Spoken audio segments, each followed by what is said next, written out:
Patuloy at magpapatuloy ang pagbibigay ng armas ng Estados Unidos sa Ukraine sa ilalim ng PUREL habang sinusubukan ng Europa ang alternatibong Europeo sa NATO. Oo, naalala sa loob ng European Union na mayroon din silang mga obligasyong militar sa isa't isa.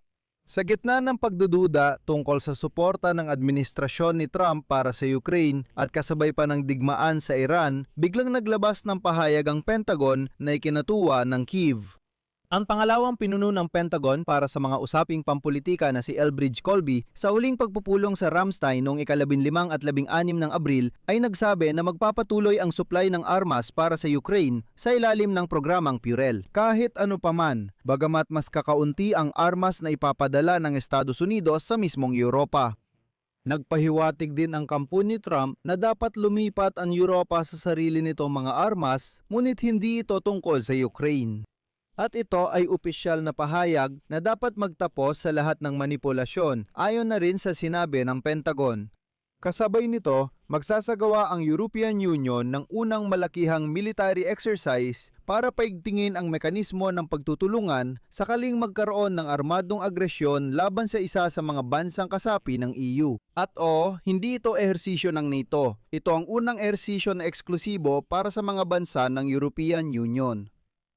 Ako si Alexei Pichi. Pag-usapan natin ang paksang ito ng sabay-sabay. Pero bago tayo magsimula, pakilikay muna ang video, mag-subscribe sa channel at mag-iwan ng kahit anong komento sa ilalim ng video na ito. Mag-subscribe rin sa Telegram channel kong Pichi News, nasa description ng link. Ngayon sa Pentagon, nagpasya silang linawin ang lahat tungkol sa suportang militar ng US sa Ukraine. Ang deputy ng Pentagon para sa mga usaping pampulitika na si Elbridge Colby sa huling Ramstein na naganap noong ika-15 at 16. Noong Abril 15, sinabi niyang tuloy ang paghahatid ng armas sa ilalim ng PUREL program para sa Ukraine. At mahalaga na si Elbridge Colby mismo ang gumawa ng pahayag na ito dahil kilala siyang may pag-aalinlangan pagdating sa Ukraine. Siya ang taong nagtulak kay Pete Hegseth na itigil ang pagbabahagi ng impormasyong paniktik sa Ukraine. Siya rin ang nagpanukala ng pansamantalang pagtigil sa pagpapadala ng armas sa Ukraine. Ngayon, inilatala sa website ng Pentagon ang transcript ng pahayag ni Elbridge Colby na talagang interesante. Malamig ang tono ng teksto tungkol sa Europa at muling hinihiling na akuin ng Europa ang responsibilidad sa depensa ng Ukraine. Kasama ang unti-unti at ganap na pag-atras ng Estados Unidos mula sa papel na ito. Ngunit tinanggap ni Colby ang mga hakbang na may kinalaman sa pagbili ng mga armas sa ilalim ng programang PUREL. Ang punto rito, maliit ang tsansa ng Europa na makatanggap pa ng tulong mula Estados Unidos, pero hindi ito totoo sa Ukraine. Kung ang Europa ang magbabayad para sa mga armas, tiyak na ipapadala ito ng Estados Unidos sa Ukraine. Sa madaling salita, nananatiling panggigipit pa rin ang ginagawa ni Trump sa ngayon at gayunpaman nangihilbabaw pa rin ang mga interes na pinansyal ng mga higanteng kumpanya ng armas kahit gaano pa man ito pakinggan. Sa totoo lang, dati ay masayang inanunsyo ni Vice Presidente ng Estados Unidos na si J.D. Vance na ipinagmamalaki niyang tuluyang itinigil ng Estados Unidos ang pinansyal na suporta sa Ukraine. Pero alam nyo, nang umabot na sa usapan ng pagkita ng bilyon-bilyong euro ng mga Amerikanong higante ng armas mula sa pagbebenta ng armas para sa Ukraine, ang mga sinabi ni Vance ay tila kumupas at nawala na lang. Muling binanggit ni Elbridge Colby na hinihintay ni Trump ang partisipasyon ng Europa sa pagbubukas ng Hormuz Strait na magiging batayan ng relasyon ng Estados Unidos at Europa. Una sa lahat, bukas na ang kipot, gaya na alam nyo ngayon. At sa kabilang banda, napakatanga ng tunog nito. Dahil ito ay pagpupulong ng contact group para suportahan ng Ukraine. Doon tinalakay ang isyu ng Ukraine, hindi Iran, pero gayon paman. Ngayon, ilalahad ko ang mahahalagang punto mula sa pahayag ni Elbridge Colby at gagawa ng bud ng kanyang talumpati para sa inyo. Dapat pabilisin ng Europa ang pagkako ng responsibilidad sa konbensyonal na depensa ng kontinente. Malaki ang gastos ng operasyon ni Trump sa Iran, kaya pasensya na, huwag magtampo. Makatwiran ang sinabi ni Pangulong Trump na inaasahan niyang tumulong sa seguridad ng kipot ng Hormuz ang mga kasosyo sa inisyatiba. Sinabi niya, binibigyang diin ang kahalagahan nito para umusad ang ating relasyon. Nakakatuwa, di ba? Minsan sabi ni Trump di niya kailangan ng tulong, minsan naman gusto niya ng tulong. Sabi ni Colby, inaasahan niya talaga yon. Magdesisyon ka na nga. Ngayong araw lang sinabi ni Trump na pagkatapos buksan ng kipot ng Hormuz, tumawag ang NATO at nag-alok ng tulong at sinabi niya, hindi ko na kailangan ng tulong nyo. Ako na nga mismo ang nagbukas ng kipot tapos ngayon lang kayo dumating para tulungan ako. At para naman sa ilang mga komentador na patuloy pa ring nagsusulat ng ganitong mga komento sa mga episode ko, gusto kong sabihin na hindi ito tagumpay ni Donald Trump ang pagbubukas ng kipot ng Hormuz. Alam nyo ba kung bakit? Paalala lang, bago magsimula ang digmaan ni Trump laban sa Iran noong Pebrero, 28 bukas ng kipot ng Hormuz. Hindi pa rin nasusolusyunan ang problema. Si Trump ang lumika ng problemang ito at siya rin mismo ang nagpakitang bayani sa paglutas nito at sinasabi niya ito ay tagumpay niya. Ayon kay Colby, ang depensa ng Ukraine ay nakasalalay sa nabawasang reserba mula sa imbakan ng Amerika na limitado lang at kaunting tulong mula Europa. Ito ang estratehiya ng NATO 2.0, ngunit ngayon ay NATO 3.0 na. Nagsimula na itong magbago pero dapat pang pabilisin ayon kay Colby. Ngayon, narito ang eksaktong sinabi ni Elbridge Colby. Dapat iladay ng Europa ang depensa ng kontinente at bilang resulta, ang kanilang suportang militar sa Ukraine sa isang tunay na matatag na pundasyon. Handa kaming tumulong sa mga inisyatiba gaya ng Purell, ngunit hindi dapat nakadepende sa malaking ambag ng Estados Unidos ang suporta.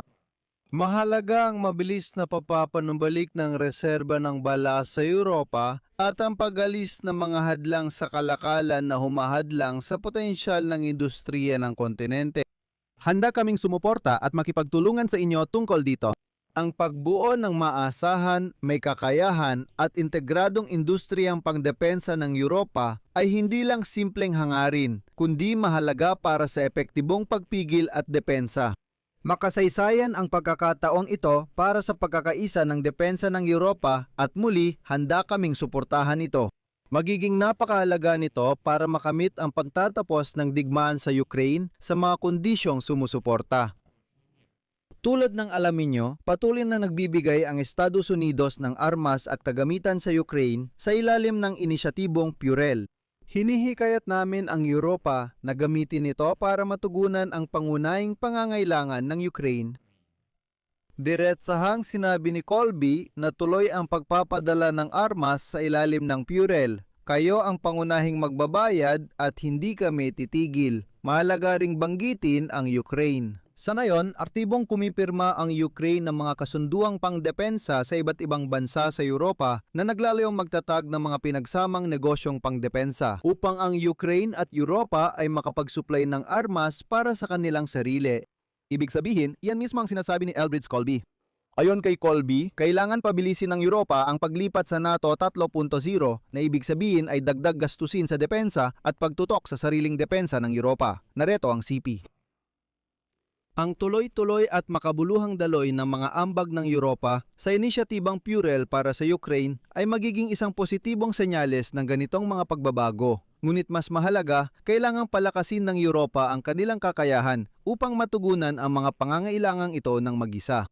Kung tunay na akuin ng Europa ang responsibilidad para sa pagtatanggol ng kontinente, ayon sa aming pananaw ng NATO 3.0, lahat tayo ay magiging mas malakas sa pagtatanggol ng ating bansa. At ang mga pambansang interes at ang Europa ay nagsimulang kumilos ng taladang aktibo. Ang matandang Europa, alam mo, ay nagising at gising na gising. Ngayon, iniulat ng Bloomberg na magsasagawa ang European Union ng unang malakihang pagsasanay para sa pag-activate ng mga mekanismo ng pagtutulungan kung sakaling magkaroon ng armadong agresyon laban sa kasaping bansa.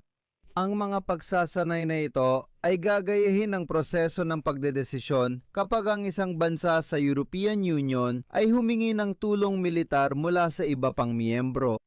Ang layunin ng mga ganitong pagsasanay ay upang maisagawa ang Artikulo 42.7 ng Kasunduan ng European Union na pakiusap, pansin, ay naguutos sa mga bansa ng European Union na magbigay ng tulong sa lahat ng posibleng paraan sakaling magkaroon ng pag-atake sa teritoryo ng isa sa mga kasapi ng blokeng ito.